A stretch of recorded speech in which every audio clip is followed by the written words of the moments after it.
Welcome to Evo Biz Devo with Isis Latham, your host, your hub for personal and professional growth since 2018. At Evo Biz Devo, we bring together entrepreneurs, business leaders, and change makers to spark ideas, share knowledge, and grow together. Stick with us as we explore fresh ways to expand networks, build resources, and create lasting impact. Let's get started. It's my pleasure today to introduce you to a local legend in some ways. She's had a lot of impact on different businesses around this Keene, New Hampshire, Monadnock area. But for our purpose today, I'm going to introduce her as Danya Designs. Danya Pugliese is a process-driven creative catalyst with a strong background in marketing, design, creative direction, and branding.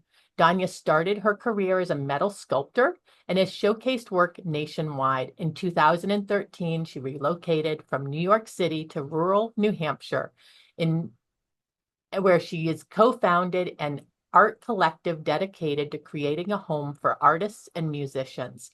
Danya has managed, designed, and marketed over 200 local events, each featuring our curated artists and attracting thousands of attendees. Additionally, she successfully raised over $10,000 through community funding to operate a DIY music venue at the Hannah Grimes Center for Entrepreneurs. Not the first time we've heard Hannah Grimes come up here at Evolution.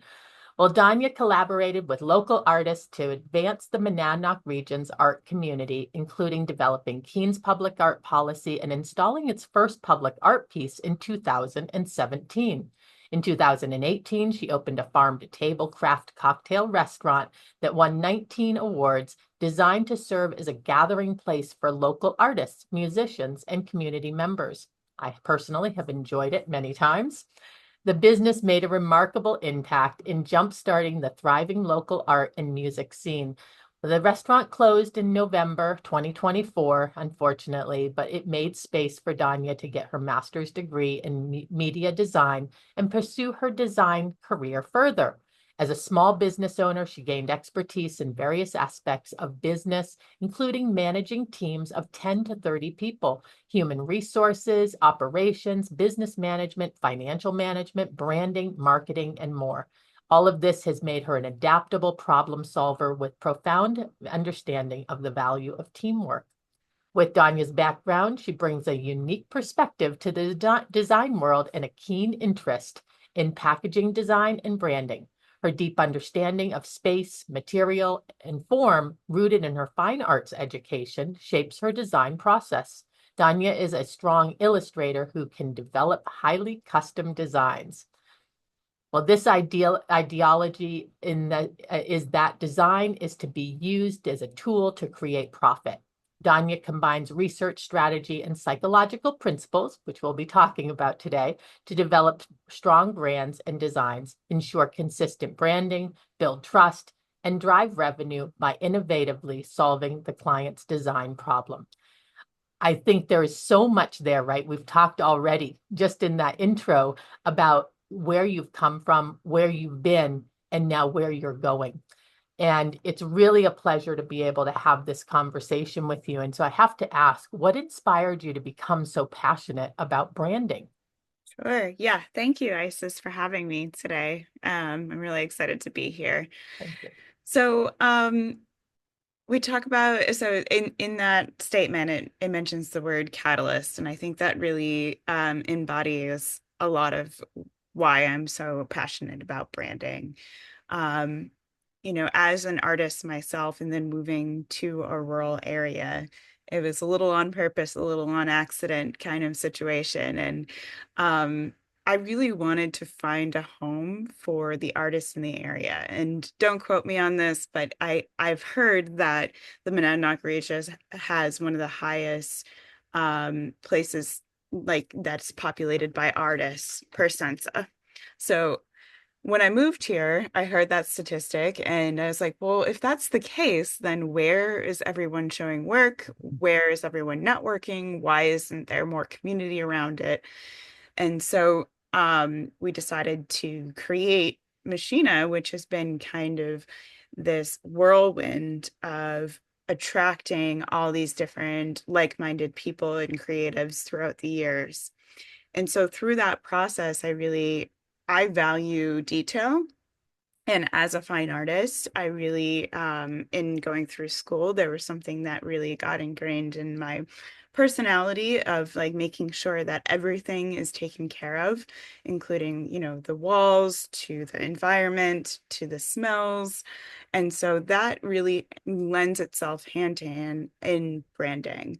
And so when we were developing our business, it was kind of an automatic thing for me to start thinking about all of those different aspects of the business and not just the visual end or how we're talking to people. Um, and so that lended that I didn't realize that was branding at the time, but it really is. And so being a catalyst and being what I like to call almost like a business therapist, where I take a problem and create a solution through design, through messaging, and through branding, is something that I'm extremely passionate about to be able to give to others.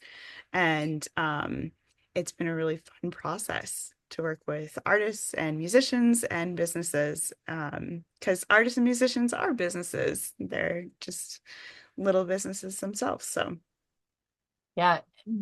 And what did you end up finding when you started digging a little bit deeper? Where were these artists showing their work? Where were they coming together? Was there anything that was already there, or did you find that you really had to build it from scratch? yeah, so I mean, they really came out of the woodwork, to be honest. Our first event was at a place called Mole Hill Theater, which is an old machine shop they made into a music venue that is now actually a school, which is really interesting progression of things. But it's in Alstead, New Hampshire, which is the middle of nowhere. And we had probably over 200 attendees and over a dozen artists and about 30 people who volunteered their time to make it happen. Wow. And that just really showed us like people came out of places that we didn't expect, but it really showed us that people really, really wanted that sense of community around the arts in the area. And so, when we started talking to people, we found out that they were living in New Hampshire because, at the time, I think that housing has gone up significantly, but at the time it was really affordable and they could, have a large chunk of land to be able to do their work or a large studio space and then show their work in places like Boston and Vermont and New York, which were all, they're all conveniently situated near this area. So they kind of have the best of both worlds. That's interesting. Tell me about, and as I think that we're all aware it's going on, but I don't know that many of us have the answer. What are some of the biggest misconceptions small businesses have about branding, and how do you help them shift their mindset? I love this question. This is a good one. One of the biggest misconceptions about branding is that it is just your logo. Um, Brand is more than just one piece, and a lot of people will go into it saying, I want to rebrand my business. Let's change the logo up. And some people understand that it includes typography or colors. Those are very standard things that people see. But what they don't understand is it's really solving the problem of your business, understanding what your market is, understanding who your competitors are, how you're placing that in the market. What colors are you using that are going to subliminally and psychologically affect people, and how that's going to affect their brains in certain ways? Also, being able to understand how to reach people, because you can throw a whole bunch of money at a digital ad and you can reach, hundreds of people, hundreds and thousands of people, but are they the right people? And so what branding does is make sure that you are reaching that correct crowd of people. And also, branding touches things like, what do you wear? How do you present yourself? How do you talk to your customers? What music do you have in if you have a store, retail, restaurant, whatever it is. it's everything from the paint on your walls to, you know, when that customer like walks in the door to when they leave, they should have that full experience of who you are. This comes up sometimes in conversations when I'm traveling, going to other places. And Jason, my husband, and I, we will kind of refer to it as it's keen good. Um, because we really like the full experience, right? So Yeah. we go to Northampton, I was mentioning we went to Woodstock. Um, what are your thoughts on that? Why does why does an area tend to rise or fall together, do you think, in Yeah. how they approach this? Right. I mean, I think that, you know, obviously humans love other humans. We're very social, and community is a really big thing about, you know, how we live in this world. And you think about, okay, it's an example of like, because I ran a restaurant for so long, obviously that comes to mind, but like I would be bartending and one person would order a specific drink and then everyone else at the bar would want one. Right. So Yeah, I think about that, is that like e competitors can be a really positive thing, even though people can take it in a really negative way, is that if one person is doing something at a really high quality and they're presenting that to their community, you want to up your game as well and kind of match their energy. And so that helps to educate other people of what they can do with their business and also make sure that they are striving for more so that they can compete with you. yeah. So I think that's why we are naturally drawn to those environments where all the restaurants are competing, where all the shops are competing for the shopper. That's interesting.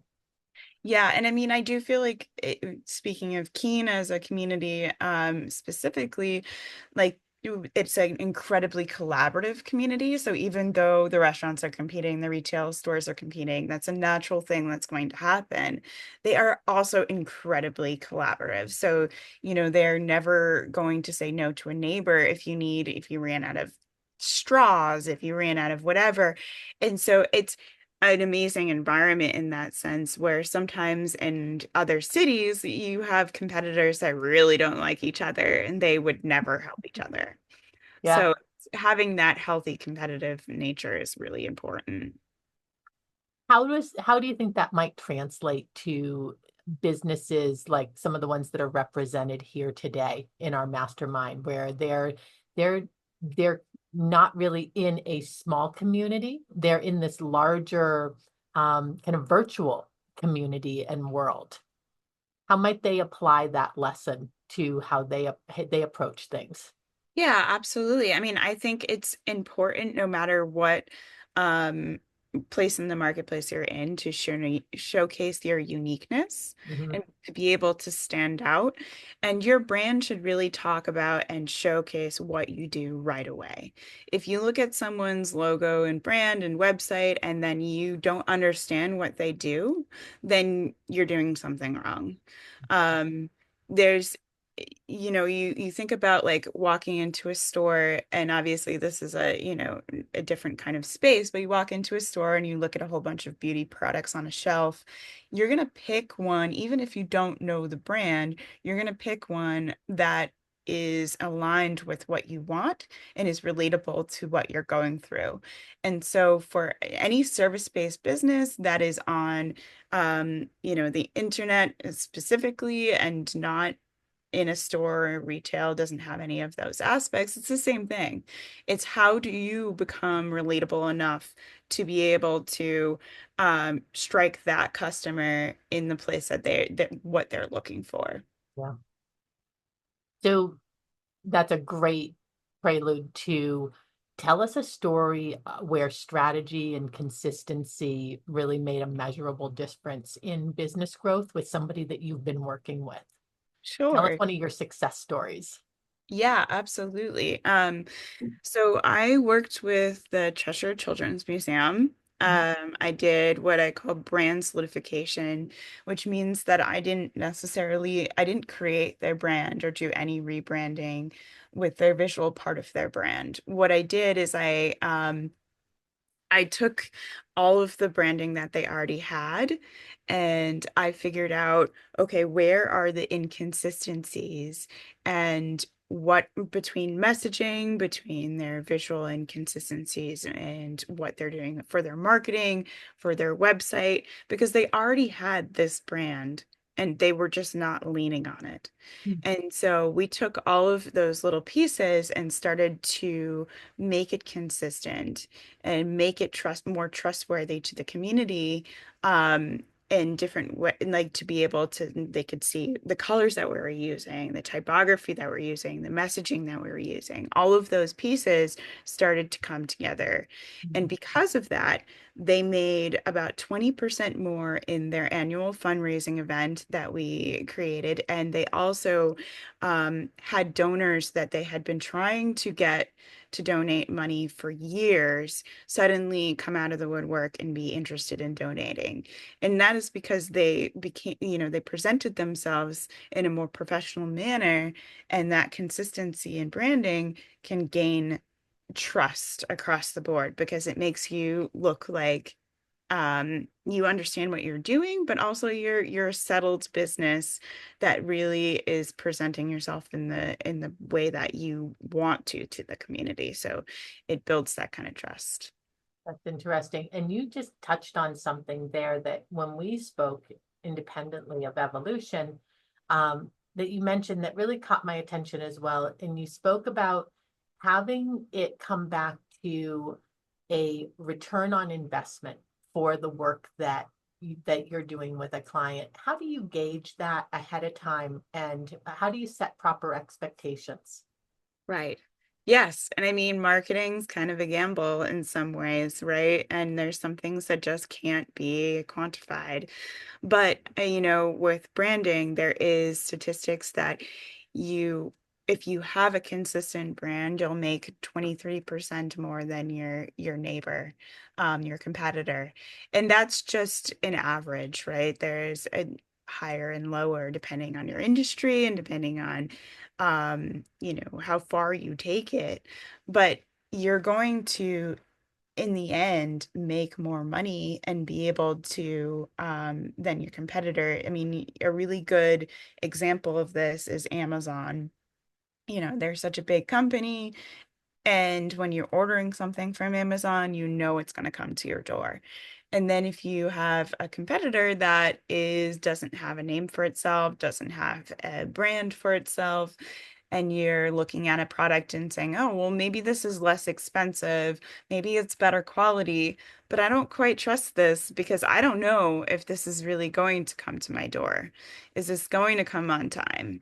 Um, so when you're entering the marketplace, being able to establish yourself as that brand that has that trustworthy footprint that you're going to deliver and you're going to deliver quality, that is a super important part of being able to brand yourself and move forward. And that's going to always make you more money.